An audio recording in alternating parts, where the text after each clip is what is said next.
George Floyd is the Democratic Party's prototypical black man. These are the black men they are trying to create. So George Floyd has to be elevated. He has to be celebrated. He's perfect to them.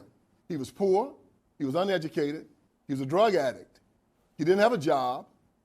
He was down there begging and crying and asking the white people to not kill him. To a Democrat, to a white Democrat, this is the perfect black man. So he has to be elevated. Look, not a few days ago, Kamala Harris and Joe Biden celebrated hip-hop music. They had a celebration of hip-hop. Hip-hop culture is America's culture. It is a genre. It is music and melody and rhyme. And hip-hop is also an ethos. A music genre that calls the black man the N-word, calls women the W word and the B word, talks about misogyny, shooting police, smoking dope, selling dope, fighting, killing, acting a fool. They celebrated this genre. Why? Because this is how they see black America. They see us the same way they see George Floyd. And they have to make more of us because everywhere they rule, you know, John F. Kennedy stood in front of the Berlin Wall in the 60s and said, if you think that communism is great, let them come to Berlin. Well, if you think that the Democratic Party is great, let them come to Detroit. Let them come to Chicago. Let them come to St. Louis. Let them come to LA, Portland, Seattle, Memphis. Anywhere where they rule, you'll see George Floyd's all over the place. And they're proud of them. In Baltimore, Maryland, they spend $21,000 per child for every child up there inside the school district. Not one school is proficient in math, science, or reading. But they keep it going every year. Why? Because they're producing George Floyd. And George Floyd's vote for the Democrat Party. But why would, so when most of us, you, me, I think all normal people look at George Floyd's life, you think this is a disaster. This guy never added anything. He took a lot in prison at least 8 times. I mean, his life was a tragedy at best. Why would you want more people like that? Because he votes for the Democrat Party. And then he teaches his children to vote for the Democrat Party.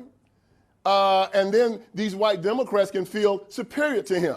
Yeah. He can be controlled by them. Just like, think about an old slave plantation, talking back in the day, how they wanted their slaves to act. Subservient, obedient, ignorant, you know, doing what he was told, not asking any questions, having a slave mind, being dependent on them.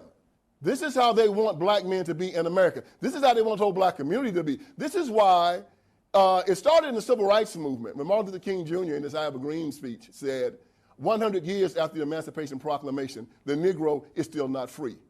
He said 5 times in that speech that we were not free.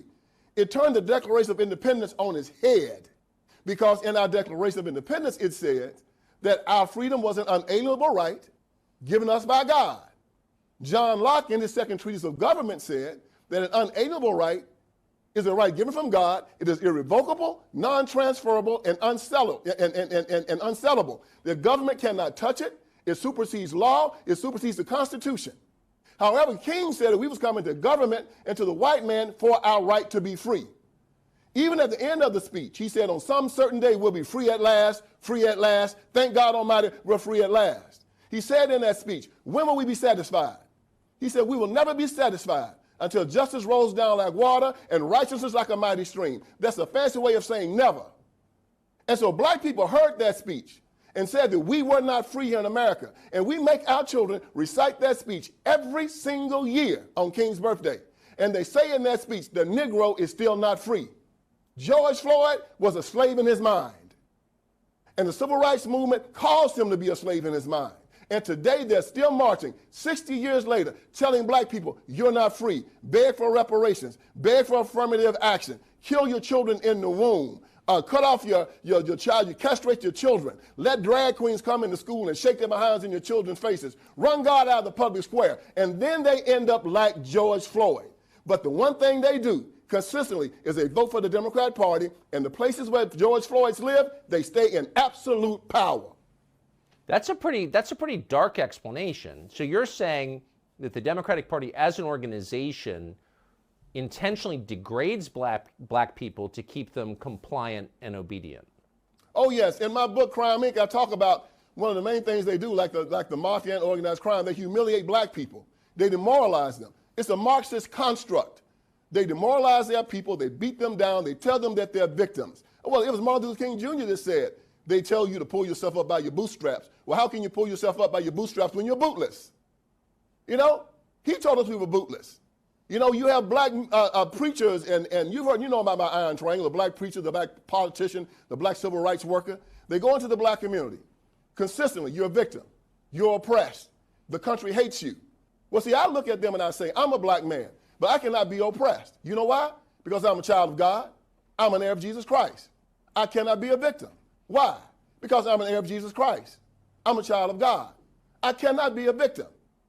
See, they tell these people to go against their religion and their basic ideology because most black men say they're Christians, right?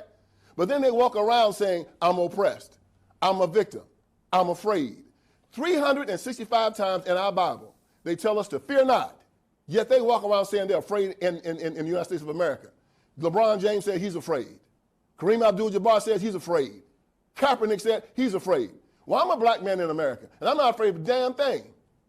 I don't ask for permission in my own house. America is my home.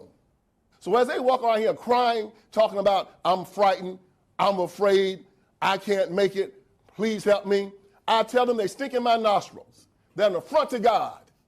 The flip side of white male intimidation during the civil rights was also black male cowardice. They laid down and let them beat them, slap them around, rape their wives and their children.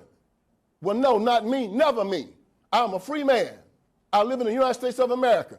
They say it's an honor to be, that there's white supremacy and that white people have some type of privilege. Well, as I said before, it is a privilege to be white, but it's also a privilege to be black. And it's a privilege to be an American.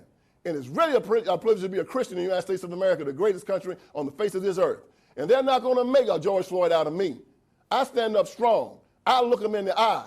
And I say, I'm a free man. My freedom comes from God. It's an unalienable right given to me by him. You cannot touch it. And if you try it, I got two things that'll get you off of me. Jesus and my 38. Come try me out.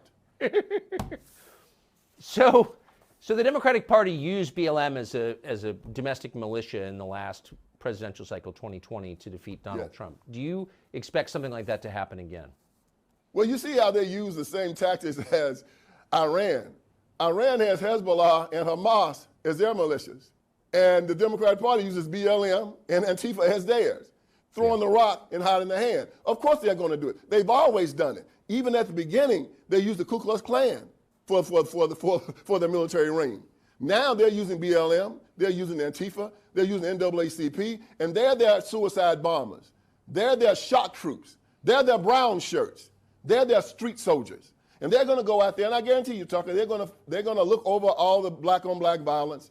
They're going to look over all the black men killing black men. They're going to look over all the snatching grabs and all the burning and all the fighting and looting and acting a fool. And they're going to find one crazy white cop that's going to do something to some crazy black man, and then they're going to try to burn this country down for it. That's their plan. That's their template. I hope America's ready for it because it's coming. And it always works for them. It always works because the press and everybody's just waiting. Oh, they're on the starting line just waiting for it. And as soon as they find that golden kill, watch them go crazy with it. BLM is going to start getting their money from the Democrat Party because that's who they get it from. The same way that Hamas gets their money from Iran. BLM gets their money from the Democrat Party. And BLM does not stand for Black Lives Matter. It stands for burn, loot, and murder. And that's what we should call them from now on. Vince Everett Ellison, Bible in a 38. It's great to see you today. Thank you very much.